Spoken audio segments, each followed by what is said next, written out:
when you look towards these marketplaces, this is a very key area of, revenue growth for them. Things where you have different people selling on a platform, that's always going to be a really good venue for advertising, or at least payments to appear higher in search results.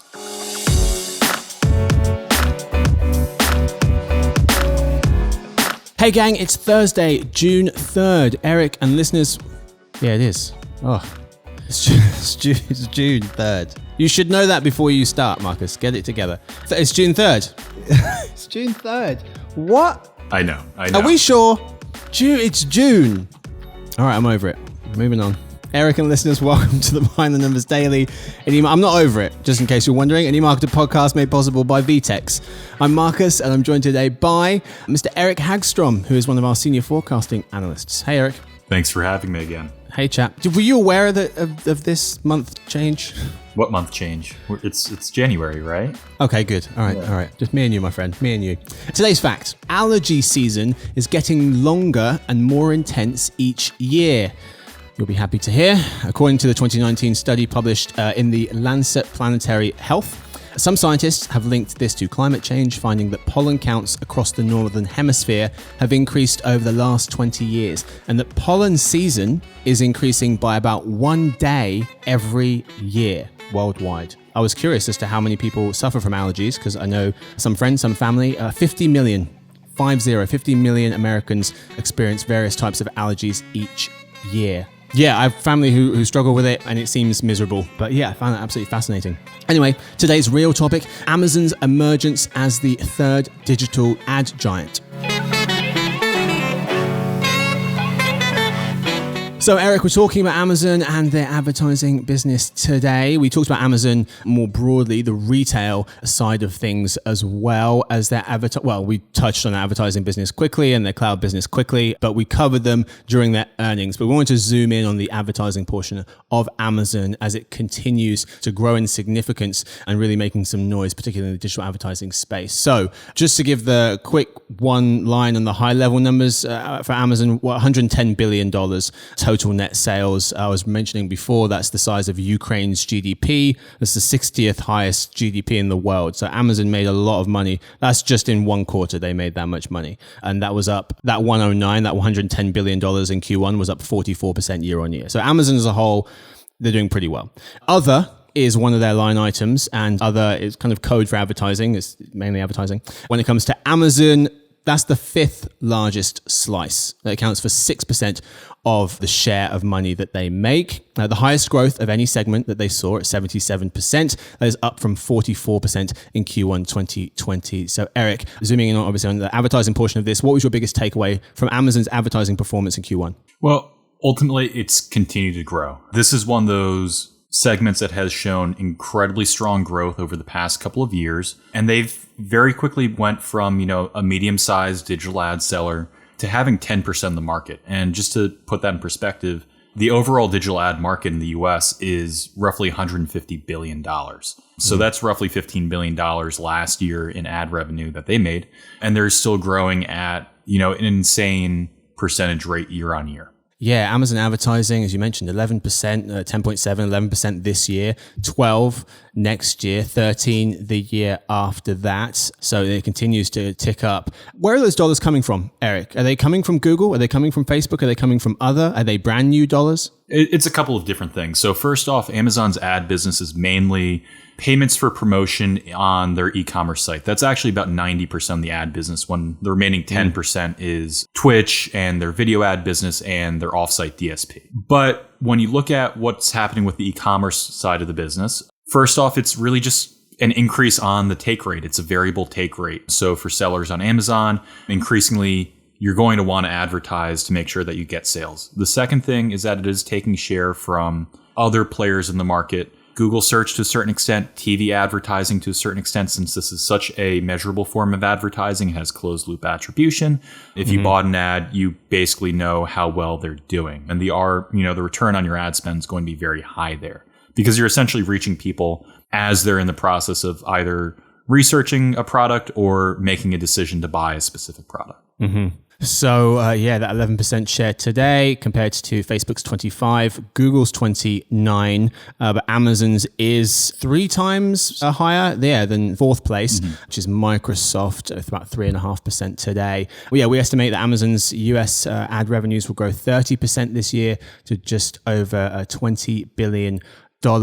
Eric, there's a lot of noise being made in the retail media world, a lot of competitors investing in this space. Which ones jump out to you the most? Well, when we publish our digital ad spending estimates, we break out about 20 individual companies. And these are all very large companies who are selling a lot of, digital advertising. We're not really breaking out any small companies. The fastest growing company last year on a percentage basis was Walmart, who doubled their ad business year on year to roughly $1 billion in digital advertising specifically. And this is running the exact same playbook as Amazon sponsored products and brands. It's payments to appear higher in search results on Walmart.com in the app, and also banners across the home screen. And keep in mind, this isn't something that's brand new. Trade marketing, shopper marketing has existed in brick and mortar retail for a very long time. And this is just really the kind of digital equivalent. It's those dollars shifting online. And for Walmart, you said what's the numbers there? 1%? Yeah. So Walmart reached a little over $1 billion in digital ad sales last year in the US. And that's roughly doubling year on year. And we are expecting incredible growth as well from this company, reaching about $3 billion in 2 years in digital ad revenues in the US. Wow.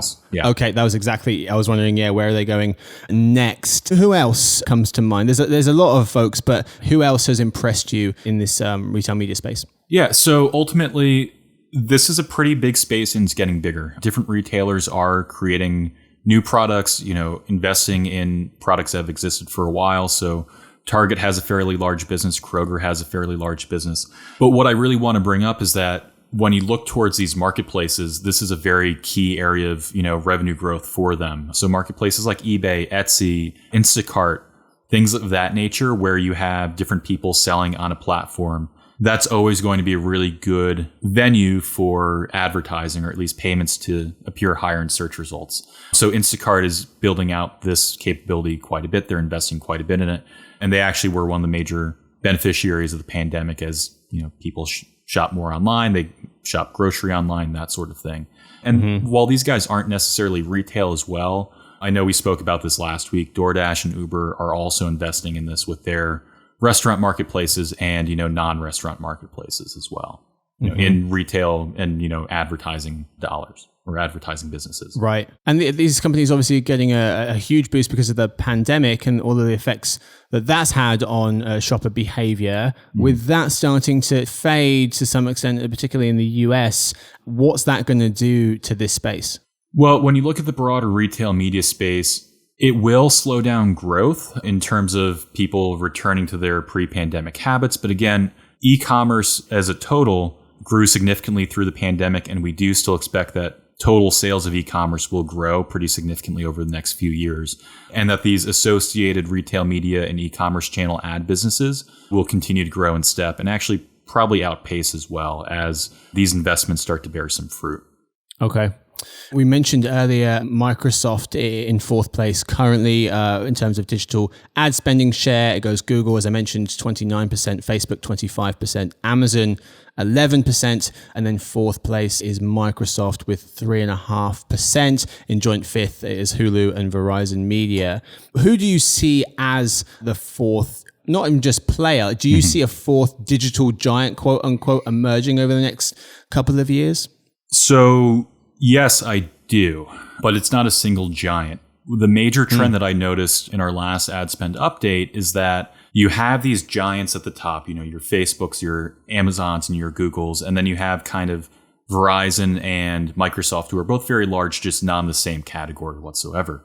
But you have this emerging middle class of ad platforms that are now quite large. This is a very large market, much larger than it was 5 years ago. So 1% of the market is over $1 billion now.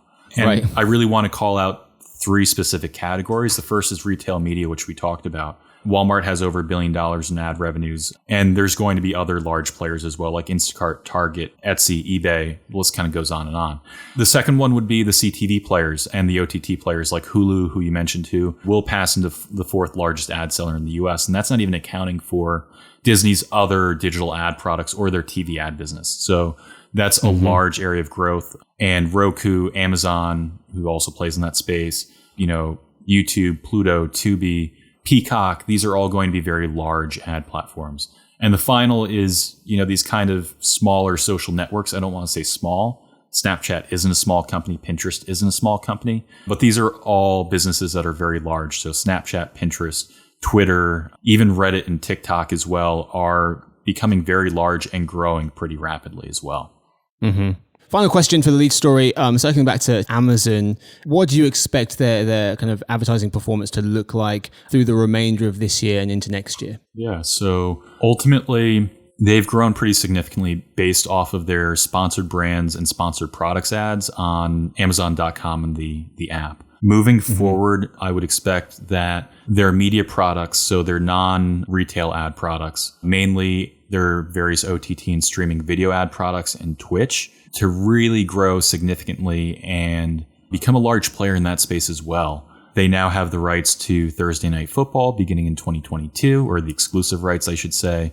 They have been investing in IMDb TV as well. They have a very strong competitor to Roku, who's probably one of the more exciting companies in the space in general. And also Twitch is one of these kind of underappreciated assets that I don't want to say they've struggled. They haven't quite, become as prominent. They're very prominent in certain demographics, among gamers, among people who love esports. But again, I will expect that their ad business there will pick up pretty significantly as well over the next few years. It's a huge audience. Daniel Carnahan just wrote a piece at the start of May saying Amazon, OTT, and Twitch reach hits 120 million monthly viewers.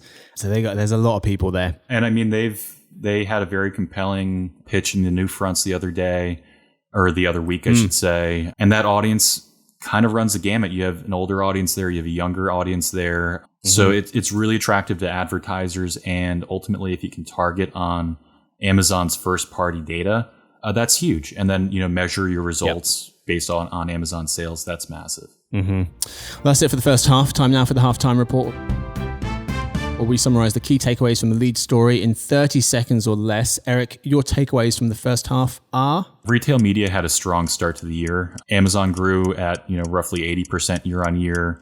Walmart and Kroger and eBay all showed really, really strong growth, with Walmart's ad business doubling again in the quarter after doubling last year. So growth is strong. It'll continue to be strong moving forward. There's a lot of really positive tailwinds here.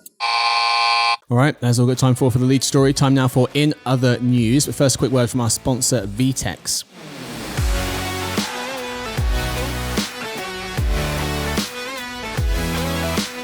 Retail's next competitive threat may come from a business model or channel that didn't even exist a few months ago. This modern dynamic requires companies to adapt quickly, pivoting business seemingly overnight, something traditional commerce platforms just can't support. There's a new enterprise commerce platform on the rise, one that's fast, flexible, and doesn't require 9 months and $1 million to get up and running. Go to vtex.com/emarketer to learn more. All right, folks, we are back today in other news. TV networks aren't prioritizing programmatic as they move into the streaming world. Verizon just launched a suite of digital out-of-home ads, and Netflix may be preparing to expand into video games. Story 1.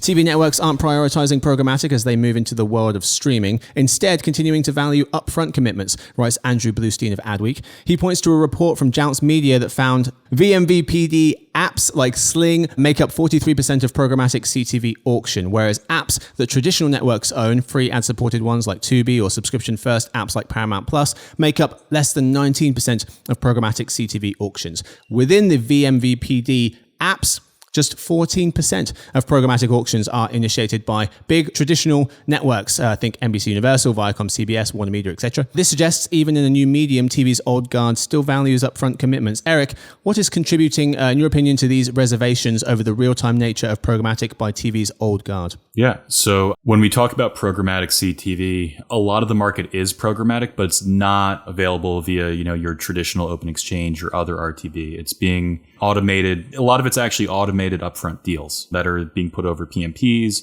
or being automated into some sort of programmatic guaranteed deal. What's really important is that the upfront is not going away. About a third of all CTV ad spending is, agreed upon upfront, but they are still using all the power of programmatic with targeting, with the advanced measurement, advanced attribution in these deals a lot of times. So keep that in mind.